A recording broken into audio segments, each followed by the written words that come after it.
Eu sou uma pessoa. A palavra pessoa hoje não soa bem. Pouco me importa. Não, você não me impediu de ser feliz. Nunca jamais bateu a porta em meu nariz. Ninguém é gente. Nordeste é uma ficção. Nordeste nunca houve. Não, eu não sou do lugar dos esquecidos. Não sou da nação dos condenados. Não sou do sertão dos ofendidos. Você sabe bem. Conheço o meu lugar. Conheço o meu lugar. Ai, meu Deus, estou com pena do Belchior. Mas eu resolvi cantar essa música do compositor e cantor Belchior para introduzir o tema dessa conversa que nós vamos ter hoje, que é esse Nordeste ficção, esse Nordeste como invenção, a partir da obra do historiador Durval Muniz. E deixa eu me apresentar, né? Meu nome é Jeane Duval, sem R, não sou parente do Durval Muniz. E eu sou graduada em História pela Universidade Regional do Cariri, a URCA, e sou poeta, sou idealizadora e membro, né, da coletiva Chanas Recitam Chanas, um coletivo de mulheres poetas do Cariri cearense. E essa conversa hoje é sobre a obra, né, do Durval Muniz, A Invenção do Nordeste, que o próprio tema já é provocativo, né? O Durval imprimir esse termo invenção na capa desse livro é uma provocação. Ele quer tirar de nós as certezas a respeito dessa espacialidade que se convencionou chamar Nordeste, né? E tratar o Nordeste, essa configuração territorial, não como algo dado, natural, mas como uma construção histórica, entendendo que ele é produto de ações humanas, né? E que nem sempre ele foi esse lugar que nós conhecemos hoje, com 9 estados, a maior região do Brasil, e que, segundo o próprio autor, né, segundo o Durval Muniz, ele é uma construção das elites nordestinas, né? Num dado momento da história do Brasil, o Nordeste vai viver uma decadência econômica. Durante algum tempo, né, ele vai ser eixo econômico, político do Brasil. E durante essa decadência, o poder econômico e político vai migrar para a região centro, sul, né, para o sudeste do país, sobretudo São Paulo e Minas Gerais, ali no início da República, quando os dois estados dominou a política do café com leite. Então, para o Durval Muniz, esse Nordeste inventado foi produzido também pelos de dentro. As elites nordestinas estavam órfãos desse poder que estava se deslocando para outra região, e para eles tinham que criar esse lugar, né, para poder manter esse poder, né? E é tanto que o Durval fala que o Nordeste nasce sob o signo da saudade e da tradição. Uma saudade e uma tradição escravocrata e oligarca. Eles querem fazer dessa miséria que é real, dessa seca que é real, desses processos migratórios que são reais, né? Eles querem fazer dessa miséria um palco também para continuar mantendo seus poderes aqui. E dentro desse contexto todo, dessa invenção, né, do que seria inventado, o Durval Muniz usa as artes, né, como esse objeto e esse ser constituinte, né, como o principal suporte que dá firmeza a essa invenção. Né? Tanto que o subtítulo do livro é A Invenção do Nordeste e Outras Artes. E partindo do meu ponto de vista, né, que é de escritora, né, de poeta, eu tenho mais atenção e o meu olhar mais aguçado para a questão da literatura, né? De pensar de como os livros, autores e escritoras também contribuíram, mesmo que não intencionalmente, para essa construção desse Nordeste homogeneizado, folclorizado, né? Deixa eu pensar. Sim, o subtítulo do livro do Duval Muniz, que é A Invenção do Nordeste e Outras Artes, ela está ligada a esse propósito do Duval de mostrar os aspectos culturais, né, e artísticos como objeto e ser constituinte dessa invenção, desse pacote de verdades que é posto sobre o Nordeste, né? Quando a gente fecha os olhos e imagina o Nordeste, existe um saco de verdades que a gente vai lá e consulta. E a literatura é parte desse saco de verdades. Quando a gente pensa, por exemplo, o romance de 30, né, que engloba a Raquel de Queiroz, que o Zé Américo, que escreveu A Bagaceira, o Graciliano Ramos, que escreveu Vidas Secas, eles estão ali com temas monotemáticos, seca, migração, e isso acaba englobando ainda mais esse saco de verdades, né? Endosando esse saco de verdades, embora, pelo menos o Graciliano Ramos, não tivesse essa intenção, por exemplo, quando escreveu Vidas Secas, que ele queria fazer uma denúncia sobre essa questão da miserabilidade aqui no Nordeste, desses processos migratórios. Mas a recepção do livro não foi a mesma, né? Não foi a mesma. E pensando nisso, a gente também tem que pensar a literatura produzida hoje, né? No Nordeste, de como ela se comporta diante disso. Porque, por mais que a gente entenda que essa construção parte também de fora, porque não é só interesse dos de dentro construir essa imagem de Nordeste, também há o interesse de fora de construir essa imagem.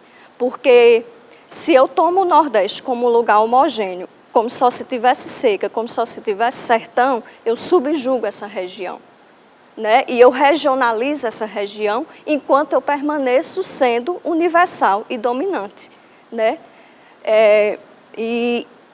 E aí fica esses dois pontos. A quem serve esse discurso desse Nordeste desse modo, né? E aí, voltando para a literatura, vamos pensar nessa questão de como ela se moveu, né, com o tempo. Esses temas continuam aparecendo, esses temas continuam presentes? Provavelmente que sim, a gente sabe que sim, em alguns escritores, mas é como eles aparecem. Nenhum desses elementos que o Duval Muniz põe no livro como estoque de verdade sobre o Nordeste são inventados, eles existem de verdade. A questão é só imaginar que existe só isso. Por exemplo, a palavra sertão. A palavra sertão foi sequestrada para o Nordeste de uma maneira que a gente só imagina que existe Nordeste, ou que só existe sertão no Nordeste. O livro do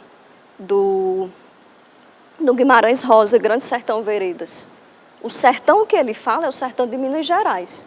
Eu nunca li Grande Sertão Veredas, já li a novela Sagarana, e que ele também está ali falando sobre o Nordeste, sobre um sertão de Minas Gerais, mas eu mesma, quando li, mesmo sabendo que ele estava falando sobre o sertão de Minas Gerais, eu imaginei o sertão nordestino.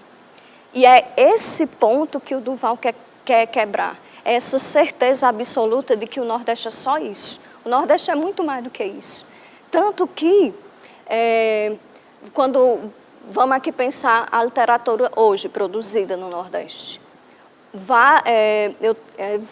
a Jaride, que tem quase a mesma idade que eu e tem o mesmo contexto assim, que virou um exemplo de uma escritora de nível nacional. A Jaride se lança escritora escrevendo cordel, mas o cordel não é os temas batidos de cangaço, de seca e dessas coisas. Ela lança cordel falando sobre as mulheres negras, né? Sobre as heroínas negras brasileiras. E isso é genial porque é uma subversão da tradição. E não começa nela, né? Antes dela, a Salete também publicou cordéis com temas que não se vê normalmente, né? Dentro falando sobre a questão de homossexualidade, né? Escreveu O Amor de Joca por Joaquim. Então é isso, é subverter a tradição, entender que esses elementos existem, fazem parte das nossas paisagens, fazem parte do nosso cotidiano, mas que não estão parados no tempo. né? Eles não estão parados no tempo. O cangaço não pode ser visto como uma coisa atual quando ele já passou. O cangaço faz parte de um passado. O que nós temos é memória sobre esse lugar histórico que aconteceu, né? Sobre esse acontecimento histórico que aconteceu, mas ele não existe. E, portanto, não pode ser encarado da mesma maneira como no passado. Vender essa história desse Nordeste parado no tempo faz parte do jogo de interesses, né? de quem tem poder dentro da nossa região, né? Dos de dentro e dos de fora em relação a querer se tornar um espaço universal e que é o Brasil e ponto. E sim, e essa imagem essa imagem do Nordeste parado no tempo e que serve a esse jogo político, né, de interesse, ele não existe parado. Eu posso até pensar nos meus processos como escritora, como poeta. Eu faço parte de um coletivo chamado Chanas Recitam Chanas, e creio eu que eu seja a quebra dessa expectativa do que se espera uma mulher nordestina. Por mais que os sarás, né, que eu organizo, os recitais que eu organizo, esteja muito presente a força da oralidade, né, da poesia falada, eu não vejo ele parecido com repente, por exemplo, sabe? É um outro jeito de fazer poesia falada, até porque o contexto que eu vivo, né, é um contexto completamente diferente dos repentistas, né, do passado. Eu sou de um contexto urbano. Eu vim morar em Juazeiro, ainda criança, morando num bairro periférico, o Triângulo, e morando em outros bairros periféricos, Santa Teresa, Romeirão, e gostava de vir para o centro de Juazeiro para sentir essa cidade, porque o Juazeiro tem gente de todo canto. É uma cidade, é um lugar de passagem. E vir para esse lugar era sentir a coisa urbana. Eu entro para as artes num contexto muito urbano que é de intervenção. Eu faço lambe com meus poemas. Eu faço lambe falando sobre personagens da história do Juazeiro. Quando, junto com o coletivo que eu fazia parte, no centenário de Juazeiro, a gente fez um lambe gigante procurando a Beata Maria de Araújo. É dentro de um contexto extremamente urbano isso. Eu estou falando sobre uma questão messiânica, né, porque eu estou envolvendo ali a história da construção de Juazeiro, mas eu não estou falando do Padre Cícero, que é a figura central e que não pode ser apagada, mas eu quero falar sobre outras vozes, as que foram apagadas dessa história. Eu quero falar da Beata, eu quero falar dessa mulher negra, que é a mulher do milagre, mas que foi meio que apagada, né? Meio que teve sua memória roubada. E quando eu faço isso, eu não faço cantando bendito, eu faço indo para a rua, né? Que é o contexto do qual eu estou inserida. E é isso que tem que ser pensado, é pensar nesse tempo se movendo, na história continuando os seus processos. E é isso que também acontece na coletiva que eu faço parte, no coletivo Chanas Recitam Chanas, que é uma quebra total da expectativa do que se é uma mulher nordestina. Por exemplo, quando eu penso cangaço, eu nunca escrevi sobre isso, esses temas não aparecem na minha escrita. Não aparece porque eu estou interessada em outras coisas. Mas eu penso né, nisso, numa relação, por exemplo, de submissão da mulher. Esses temas aparecem na minha poesia, por exemplo. Quando eu falo desses temas, eu estou falando dentro de um contexto contemporâneo. E dentro desse contexto contemporâneo, eu posso levar em consideração essas tradições, mas eu ressignifico, eu subverto elas. É uma subversão da tradição. Eu tenho muitas influências de escritores nordestinos, que fazem parte do meu afeto por inúmeras questões. O Patativa do Assaré, por exemplo, e que é também um desses construtores desse discurso do que é o Nordeste, né? mas o meu contexto é completamente diferente do Patativa. E eu falo sobre terra, eu falo sobre isso nos meus poemas, mas não é o mesmo contexto dele, né?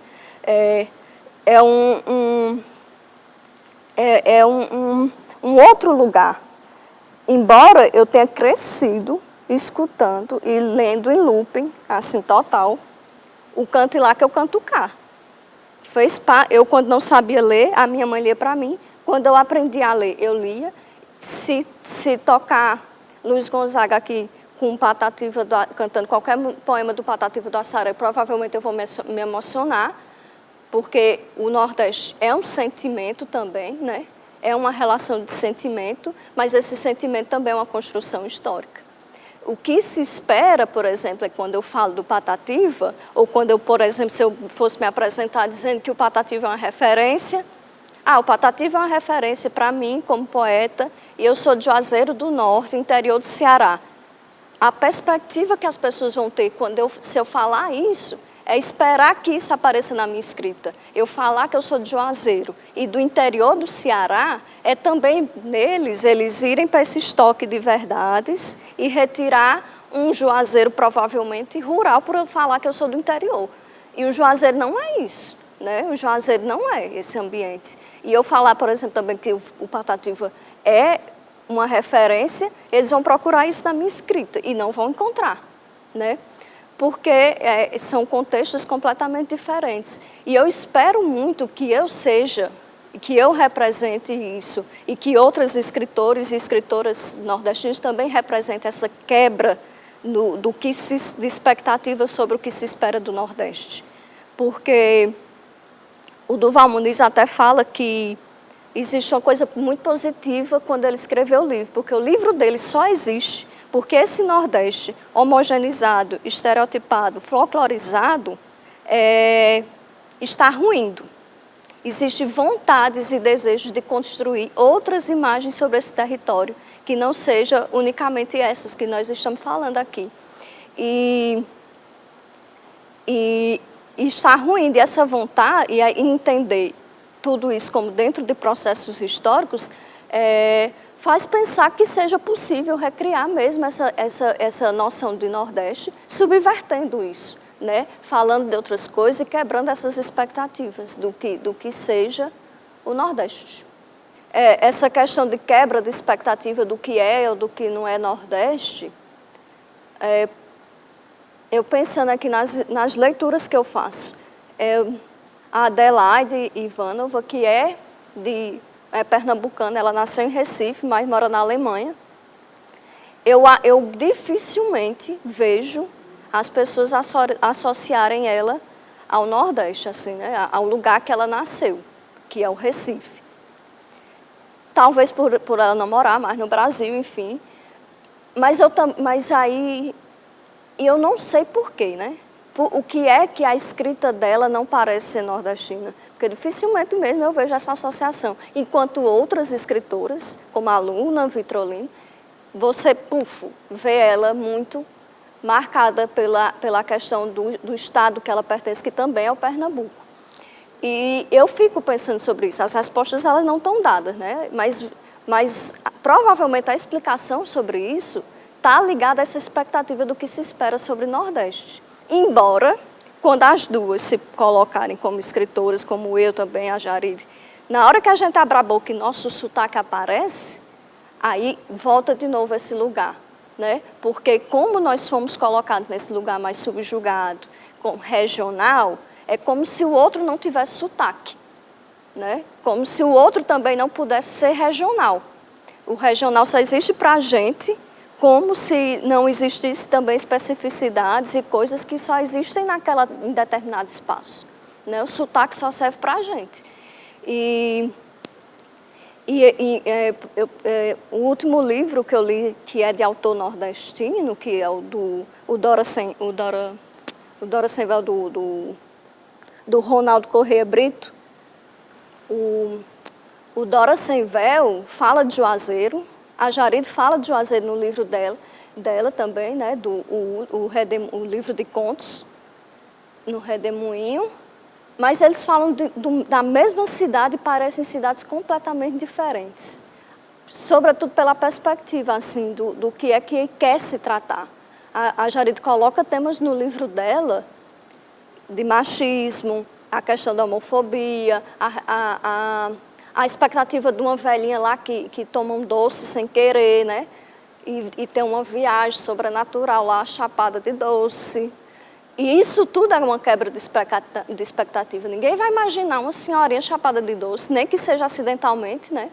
Mas é isso. E são juazeiros completamente diferentes e são dois autores atuais, contemporâneos. E também é preciso fazer isso. Quebrar esse bloco de que por ser nordestino vai escrever sobre a mesma coisa, do mesmo jeito, mesmo falando do mesmo tema, são escritas completamente diferentes. E é preciso quebrar esse lugar, né? De imaginar que história regional, de literatura regional, nenhum deles reivindica esse lugar. Eu acho que se são temas que não são exclusivos nossos, que estão em toda parte, a gente também tem que entender nossa escrita como também em toda parte, e não delimitada, né? E é isso. Eu espero que as pessoas que estejam assistindo a essa conversa tenham essa compreensão sobre isso, né? De pensar o Nordeste para além dessas coisas, desse lugar, de entender que elas existem, mas não são únicas, e que não está parado no tempo, que essa movência faz de nós e faz do nosso lugar outras coisas, enfim, né? Eu gostaria também de agradecer ao espaço, né, dado para essa conversa acontecer aqui no CCBNB, agradecer aos meninos da equipe técnica, né, da Fusion, ao Custódio, agradecer a Áurea Brito, a Cinésia, né, que está fazendo a iluminação, e que são as únicas pessoas presentes nesse espaço, infelizmente. Mas que agradeço muito a presença, porque é essencial que isso esteja acontecendo, para que a gente não pare, né, no meio dessa pandemia e que nós continuemos fazendo arte de todo jeito. É isso. Para vocês que leem os meus poemas de amor e de mulherzinha me chama, gostaria de dizer que eu não escrevo com os pentelhos da minha chana. Então, por quem enxerga sempre a mulher antes da palavra, vá me diga, terei eu que fazer como as antigas, assinar nome de homem, para que você possa ler letra por letra sem pensar na minha buceta? Vocês me dizem que eu não posso escrever sobre amores, açude e beijos sabor girimum. Não é que não pode, é que não combina com você, não combina com o tipo de mulher que você é.